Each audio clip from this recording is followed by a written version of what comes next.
ഗുരുവിൻ്റെ മൊഴിയിൽ നിന്നൊഴുകും തിരുവചനം ഒരു മനമായി കേൾക്കാം, ഒരുമയോടെ പാടാം, അനുഗ്രഹമായി തീർക്കാം ഈ സുദിനം നമ്മിൽ വചനത്തിൻ കൃപയോടെ മുന്നേറിയിടാം. വിശുദ്ധ ലൂക്ക അറിയിച്ച സുവിശേഷം 10-ാം അധ്യായം 36-37 തിരുവചനങ്ങൾ. കവർച്ചക്കാരുടെ കയ്യിലകപ്പെട്ട ഈ മനുഷ്യന് ഈ മൂവരിൽ ആരാണ് അയൽക്കാരനായി വർത്തിച്ചത്? അവനോട് കരുണ കാണിച്ചവനെന്ന് ആ നിയമജ്ഞൻ പറഞ്ഞു. യേശു പറഞ്ഞു, നീയും പോയി അതുപോലെ ചെയ്യുക.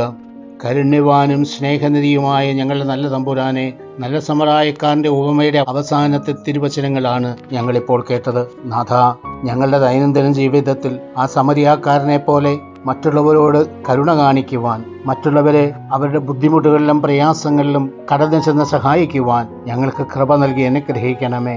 നമ്മുടെ കർത്താവ് ഈശോ മിശിഹായുടെ കൃപയും പിതാവായ ദൈവത്തിൻ്റെ സ്നേഹവും പരിശുദ്ധാത്മാവിൻ്റെ സഹവാസവും പരിശുദ്ധ അമ്മയുടെയും നീതിമാനായ മാർ യോസേപ്പിൻ്റെ മധ്യസ്ഥവും സകല മാലാഖമാരുടെയും സകല വിശുദ്ധരുടെയും സംരക്ഷണവും നൽകി സർവശക്തനായ ദൈവം നിങ്ങളെ ആശീർവദിച്ച് അനുഗ്രഹിക്കട്ടെ, ഇപ്പോഴും എപ്പോഴും എന്നേക്കും.